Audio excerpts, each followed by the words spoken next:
Hey guys, bumaba na ako ng bus. And na-exit ko yung Google Maps. Hindi ako sure kung ito ba talaga yung stop ko.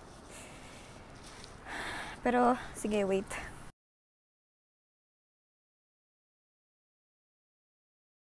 Sinek ko yung Google Maps and tama naman yung binabaan kong station and hinihintay ko lang yung bus kasi 20 minutes pa siya. And isa to sa favorite kong part pag lumalabas ako mag-isa is yung maghihintay lang ako ng biyahe habang nasa bus or hihintayin ko yung mismong bus kung walang kausap, ganun.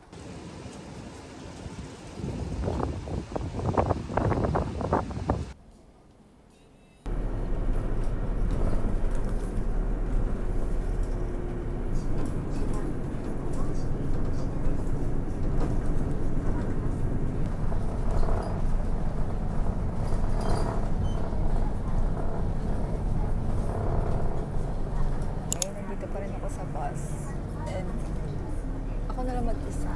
Simula nung sumakay ako dito. Nung unang sumakay ako dito, dalawa kami. Tapos nung bumaba siya, hanggang ngayon ako pa rin nagsakay. Feeling ko nirentahan ko siya. And medyo mahaba yung biyahe, around 39 minutes.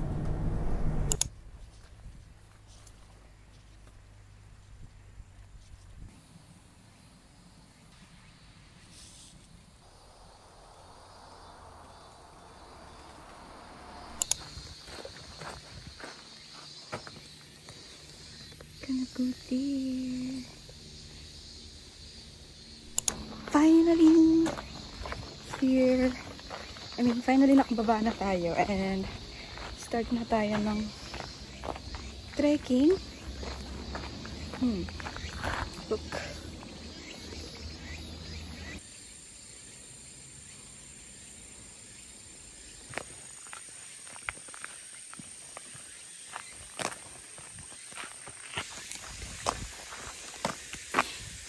Ang sabi sa maps, nasa 41 minutes yung paglalakad para makarating dun sa pinaka-park.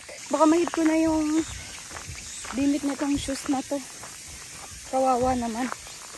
Anyway, here's my view. Hingal na siya. Nakakita na ako ng bahay after ilang minutes ng paglalakad. Pero I think it's abandoned. Pati yung nandun. Let's continue walking. Gusto ko na makarating sa tuktok. Meron pa! Let's go! I think hiraman to ng tungkod para sa mga obachan.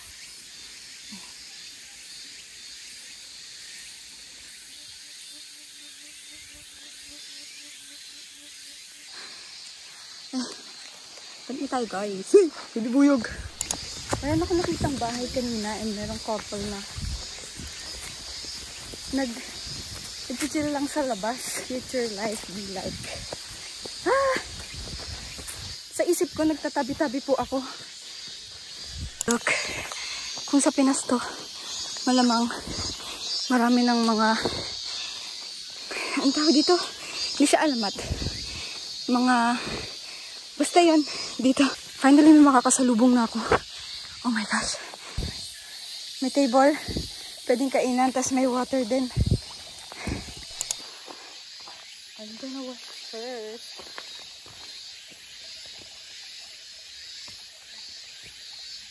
Lamig. Lamig ng tubig. Sarap. Wala akong dalang bimpo. Ito yung dala ko ng bimpo. Wala sa isip ko.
going down there.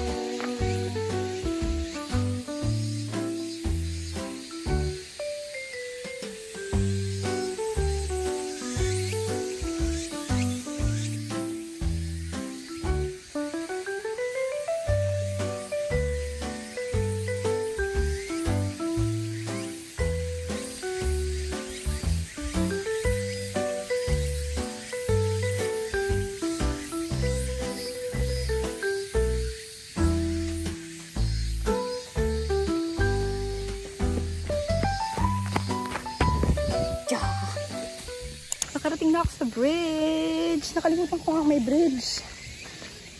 May bridge nga pala. I forgot. Ito, as na saturation.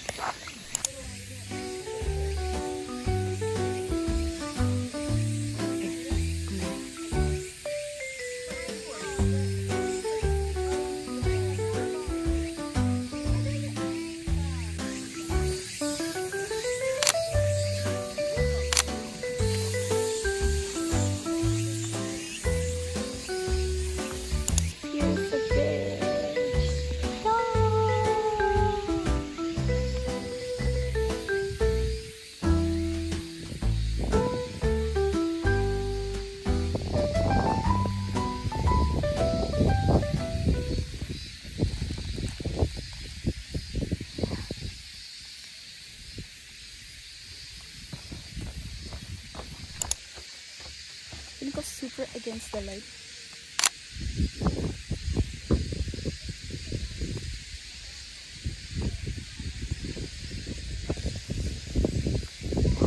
Not yet halfway. Feeling ko super pretty dito pag nag-autumn. Pero nakita ko yung picture, famous nga siya pag autumn kasi magiging brown, orange, and red lahat yan. Kaya babalik ako sa October or November para makita natin yan. Kasi approaching autumn na din, medyo lumalamig na yung temperature. Bumababa na siya, hindi na ganun kainit. Look at this. It's so cute.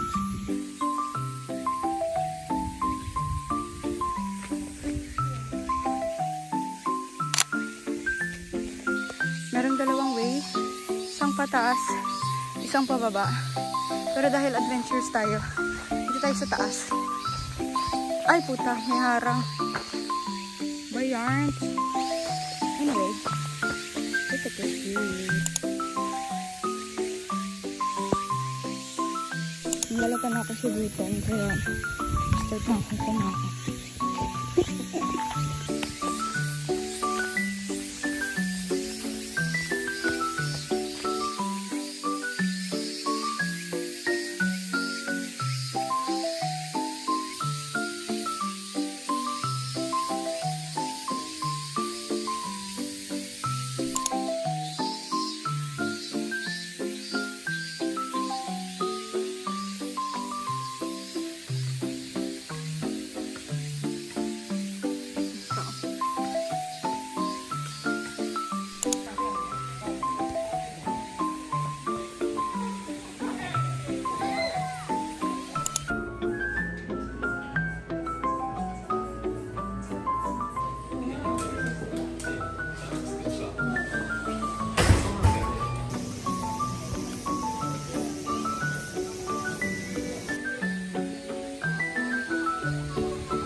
Nakita ko na yung kalsada, guys. Oh my gosh.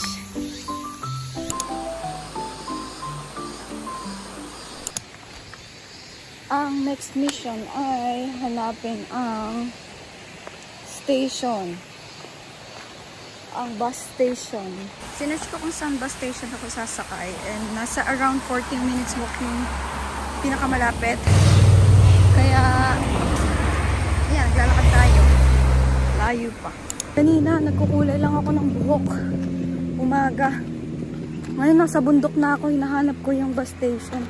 Balak ko sanang dumiretso na dun sa sakayan ng bus. Pero nakakita ko ng ilog na may mga tao. And parang gusto ko lang magpahinga.